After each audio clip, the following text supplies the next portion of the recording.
प्रजासत्ताक दिनी तुळसाबाई कावले विद्यालय येथे ध्वजारोहण संपन्न। तुळसाबाई कावले विद्यालय येथील एनसीसी महाराष्ट्र 11 बटालियनचे विद्यार्थी यांनी भारतीय लष्कराचे शौर्य प्रदर्शन केले व आकर्षक ठरले। पातूर शहरातील गेल्या स्वतंत्र काळापासून भारतीय स्वातंत्र्य दिन हा मोठ्या उत्साहात साजरा केला जातो। वर्षभर शाळेतील विद्यार्थी व विविध क्षेत्रामध्ये शाळेचे नाव व विद्यार्थ्यांचे नाव लौकिक करतात। अशा विद्यार्थ्यांना पुरस्कार देऊन स्वातंत्र्य दिनी सन्मानित केले जाते। यामध्ये मदर इंडिया कॉन्व्हेंटचे चिमुकले विद्यार्थी सुद्धा आपल्या शाळेबद्दल व देशाविषयी संदेश देताना दिसले। तर तुळसाबाई कावल विद्यालयाचे माजी प्राचार्य तथा बेरार एज्युकेशन सोसायटीचे अध्यक्ष विजयसिंह गहिलोत सर व बेरार एज्युकेशन सोसायटीच्या सचिव श्रीमती स्नेह प्रभादेवी गहिलोत यांच्या हस्ते ध्वजारोहण करण्यात आले। तर तुळसाबाई कावले विद्यालय येथील एनसीसी 11 महाराष्ट्र बटालियनचे विद्यार्थी यांनी अतिशय शिस्तबद्ध पद्धतीने परेडचे प्रदर्शन केले व आकर्षक ठरले। तर एनसीसी 11 महाराष्ट्र बटालियनच्या विद्यार्थ्यांनी भारतीय लष्कर सैन्यात सीमेवरील होणाऱ्या चकमकीचे प्रदर्शन करून उपस्थितांची मने जिंकली। महाराष्ट्र बटालियन एनसीसी 11 कॅडेटचे प्रमुख सुभाष इंगळे यांच्या मार्गदर्शनाखाली विद्यार्थ्यांनी प्रात्यक्षिके केले।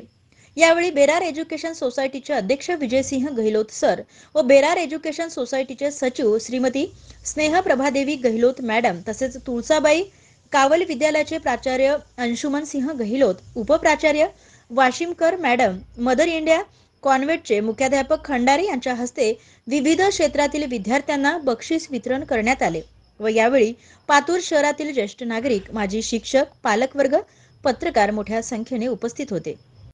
किरण कुमार निमकंड सह निखिल इंगळे, पातूर शहर प्रतिनिधि, सत्यलड़ा। यही सेक्शन फॉर्मेशन एरोहेड में रहेगा। एरोहेड फॉर्मेशन जो चल रहा है अभी, इसके बाद स्पीड हेड में एक भाले की जैसे ये बटालियन ये रहेगा। इसमें स्काउट नंबर 1 और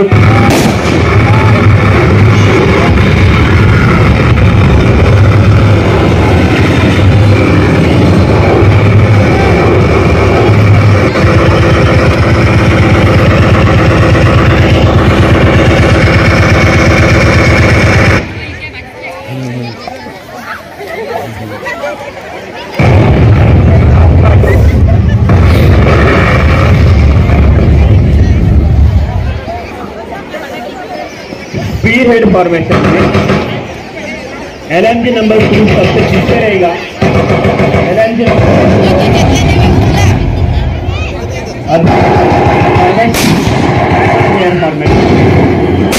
का टॉयसी सबसे पीछे से कवरिंग करते रहेगा और जो सामने वाला इसमें यही यहाँ पे सबसे गाइडेड फायरिंग रहेगा diamond formation. Diamond formation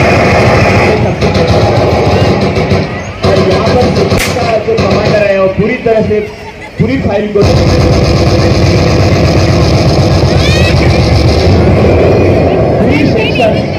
section commander के इशारों के सामने आगे चलती रहेगी और इसमें का last extended line formation. Extended line formation ये सबसे कार्य फॉर्मेशन में डायरेक्ट अटैक करेगी आर्मी के आतंकवादियों के ऊपर और डायरेक्ट अटैक यही रहता है। इससे सबसे असरदार और सबसे जहाँ पे पूरी आतंकवादी का यहाँ पर सेक्शन कमांडर के इशारे से आगे चलती रहेगी। इसी तरह से ये पूरा एक्सटेंडेड लाइन फॉर्मेशन यहाँ पर खत्म होता है और आगे बढ़ते यही आतंकवादियों के ऊपर इस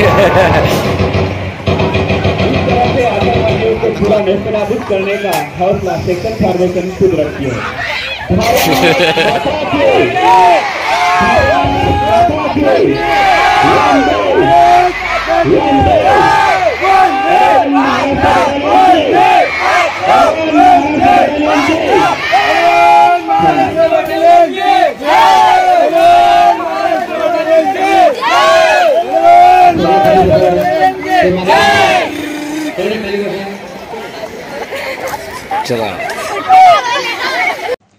जिल्ह्यातील सत्यलढाच्या महत्त्वपूर्ण घडामोडी पाहण्यासाठी आपले Satyaladha YouTube news channel subscribe करा, बेल आयकॉनला क्लिक करा आणि रहा सदैव अपडेट.